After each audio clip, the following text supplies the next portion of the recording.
Olá, pessoal. Vamos falar esta semana sobre a resolução que normatiza a prática psicológica online. Para conhecermos a mais recente, que foi promulgada em 2018, será interessante conhecermos um pouco a resolução anterior e saber a partir de qual contexto ela surgiu. A resolução de 2012, que foi revogada, determinava que o atendimento psicológico estava restrito somente aos processos de orientação psicológica e o profissional poderia oferecer um limite máximo de 20 sessões. A psicoterapia estava liberada apenas em um contexto de pesquisa acadêmica e não poderia ser oferecida regularmente como um serviço. Havia o conceito do atendimento eventual, onde o profissional poderia atender em psicoterapia o próprio cliente que estivesse impossibilitado momentaneamente de comparecer ao consultório, por exemplo, em uma situação de viagem ou de adoecimento. Além disso, as supervisões de trabalho só poderiam ocorrer dentro de um contexto de formação presencial. A nova resolução retirou o limite de 20 sessões, ampliou o leque de serviços que podem ser oferecidos, notadamente a psicoterapia, e retirou a condição de que a supervisão de casos fosse atrelada a um processo de formação. E como a prática psicoterápica foi liberada, a figura do atendimento eventual se tornou desnecessária e foi extinta.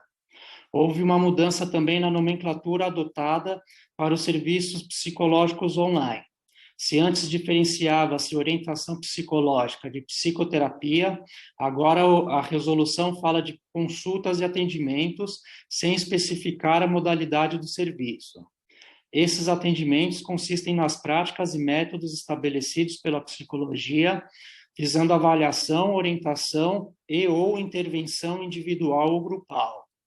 Em outras palavras, abre para muitos serviços, desde que bem embasados e aplicados corretamente.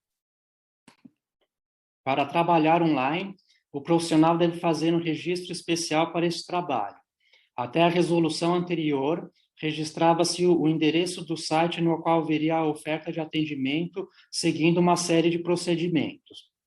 Pelas normas atuais, o registro é do profissional e não há exigência do site. Este cadastro deve ser renovado anualmente e é feito através do Cadastro Nacional de Profissionais para a Prestação de Serviços Psicológicos por meio de TICs. Este cadastro se chama Cadastro EPSI. Ele é obrigatório e sem o qual o profissional cometerá falta disciplinar. O profissional deverá explicitar os fundamentos éticos, técnicos e teóricos do trabalho, também como a plataforma eletrônica a ser usada, se a comunicação é síncrona ou assíncrona, quais os requisitos para ambiente apropriado para o atendimento, honorários, etc. É também obrigatório especificar quais os recursos tecnológicos usados para garantir o sigilo das informações. Podem ser aplicados testes de instrumentos psicológicos online, mas esses precisam ter parecer favorável do Sistema de Avaliação de Instrumentos Psicológicos, o SAT-PSI. Em relação aos testes, houve uma pequena mudança textual da resolução passada para esta, mas o conteúdo pode-se dizer que se manteve o mesmo.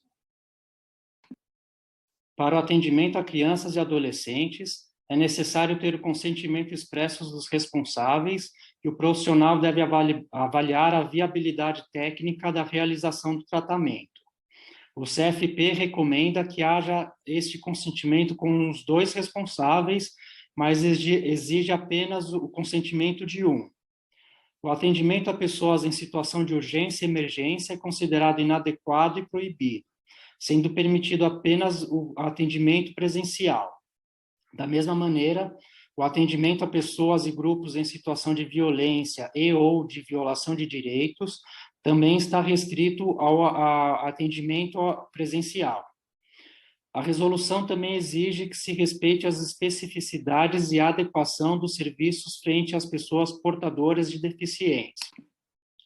Com o advento da pandemia e do consequente isolamento social, o CFP decidiu por alterar uma parte da resolução para que os atendimentos psicológicos pudessem ter continuidade, suspendendo alguns artigos temporariamente. Esses são os artigos suspensos pela resolução número 4 de março de 2020. Artigos 3 e 4 que tratam do cadastro. Ele ainda é obrigatório, mas os profissionais podem atender antes de receber o aval do Conselho. Antes era necessário esperar o deferimento do pedido de cadastro. Os psicólogos só serão impedidos de trabalhar online se o cadastro for indeferido. Também foram suspensos os artigos 6 e 7, que tratam do atendimento em situações de urgência, emergência e desastres. Também foi suspenso o artigo 8, que proíbe o atendimento a pessoas em situação de violência e violação de direitos. Há um comunicado do CFP dizendo que esses atendimentos citados nos artigos 6 e 7 ainda estariam vedados. No entanto, a resolução 04 de 2020 é posterior, sugerindo que estão atualmente liberados. Para leitura obrigatória, deixo apenas a resolução atual comentada que o próprio Conselho forneceu.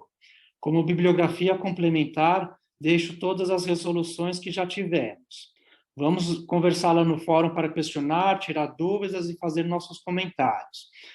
Para essa semana, nós teremos uma pequena reflexão sobre o tema. Obrigado e bom trabalho a todos.